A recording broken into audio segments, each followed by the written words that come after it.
अमित गुप्ता जी, दिल्ली से। राधे राधे महाराज जी।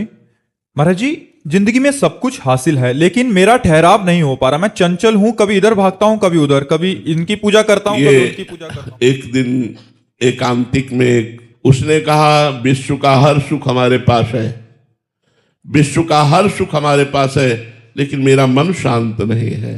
क्यों? उसने प्रश्न किया था, जैसे आपने प्रश्न किया ऐसे उसने कहा।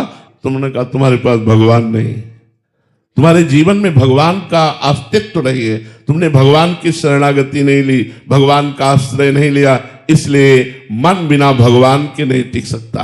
मन भगवान का अंश है, इंद्रियाणाम मनश्चास्मि, और ये भोगों में कभी तृप्त नहीं हो सकता, ये भगवान में तृप्त होगा। देखो, हमको लगता है कि अगर अमुक भोग हमें मिल जाए तो मैं तृप्त हो जाऊंगा, लेकिन उसको कोई भोग रहा है और वो दूसरे को चाह रहा है और वो तीसरे को चाह रहा है। यार है क्या समस्या?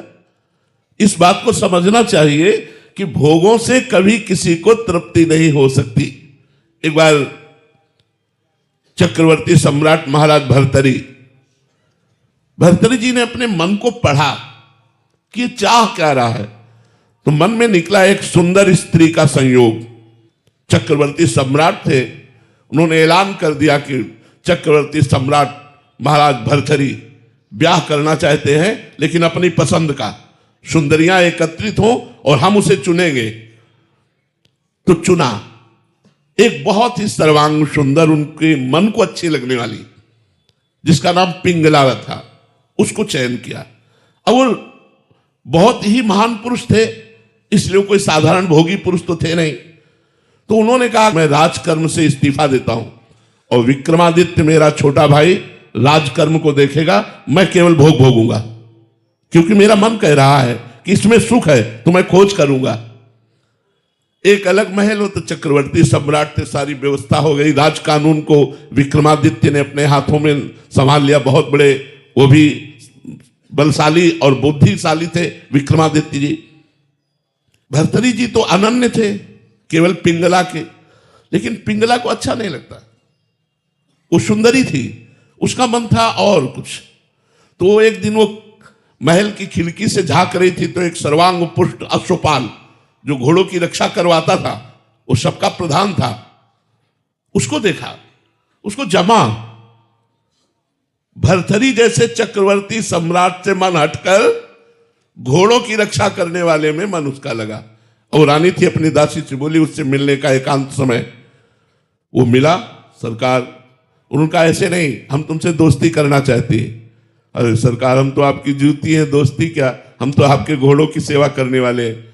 धीरे धीरे धीरे गलत संबंध पिंगला का अश्वपाल से हो गया। एक भर्तरी जी के राज्य में ब्राह्मण तपस्या कर रहा था धन प्राप्ति के लिए, देवराज इंद्र के मंत्रों से देवराज इंद्र को रिझाना चाहता था। बड़े तप और व्रत से जब उसने नियम पूर्ण किया, तो देवराज इंद्र प्रकट हुए, बिना कुछ बोले एक फल दिया, कहा यह अमृत फल है, इसको खा लेने पर अमर हो जाएगा, और अंतर्ध्यान हो गए। तो उसने कहा कि मेरी बात तो सुनी नहीं, मुझे अमृत फल क्या चाहिए, गरीब ब्राह्मण वैसे ही, और मुझे अमर होके क्या करना है, मुझे तो धन चाहिए था। देवराज इंद्र ने अमर फल दिया, आप क्या करें? उन्होंने विचार किया कि महाराज भर्तरी को ये अमर फल दे दे और हम उनसे मनमाना धन ले सकते हैं। ऐसा ही किया। महाराज की जय हो। राजा के चक्रवर्ती सम्राट भर्तरी के महल में दो के लिए छूट थी, एक निजी सेवक और एक ब्रह्म ऋषि। अगर ब्रह्म ऋषि आना चाहते हैं तो उनके लिए कोई रोक नहीं थी। वो गए, महाराज की जय हो, खड़े होकर प्रणाम किया और कहा, कहो ब्राह्मण देवता। बोले, मैंने तपस्या की और अमल फल प्राप्त किया, ये आप ले लीजिए। उन्होंने आदेश कर दिया, खजाने से जितना धन चाहे उनको दे दो। अमर फल लिया। विचार किया भर्तरी जी ने कि मैं तो प्यार पिंगला से करता हूं, अमर फल पाकर क्या करूंगा? यदि पिंगला अमर हो जाए तो जब तक मैं जीवित रहूंगा मेरे सामने रहेगी।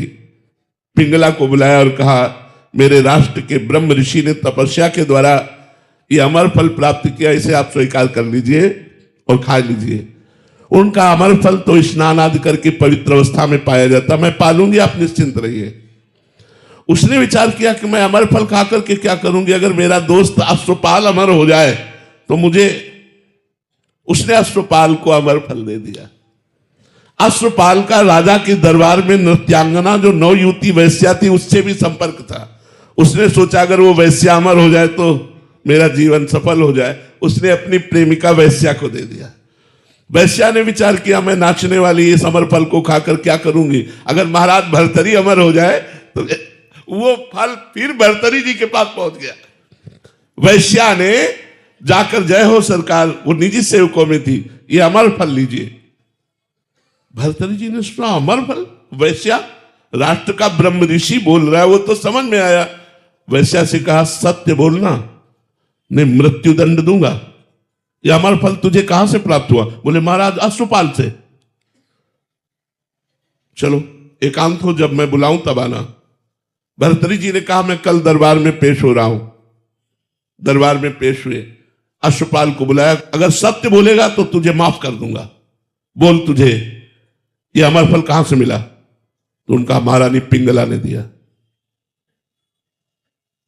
पिंगला से कहा कि मुझ चक्रवर्ती सम्राट से तुझे तृप्ति नहीं, अय अश्वपाल तुझे पिंगला से तृप्ति नहीं, तू वैश्या से। धिक्कार है इस काम को और इस मन को। और अपना सम्राट पद वहीं इस्तीफा दिया और घोर वैरागी बनकर के भजन किया और भर्तरी शतक की रचना की, जो बड़े बड़े वैरागी जन पढ़ करके वैराग्य धारण करते। तो ये मन हमारा सोना चांदी रुपया पैसा घर मकान स्त्री पुरुष इनसे तृप्त होने वाला नहीं। जब तक भगवान नहीं मिलेंगे तब तक हमें शांति नहीं मिलेगी, तब तक हमारा मन तृप्त नहीं होगा, तब तक हमारी इच्छाएं हमको रौंदती रहेंगी, कभी ये इच्छा कभी ये इच्छा कभी ये इच्छा।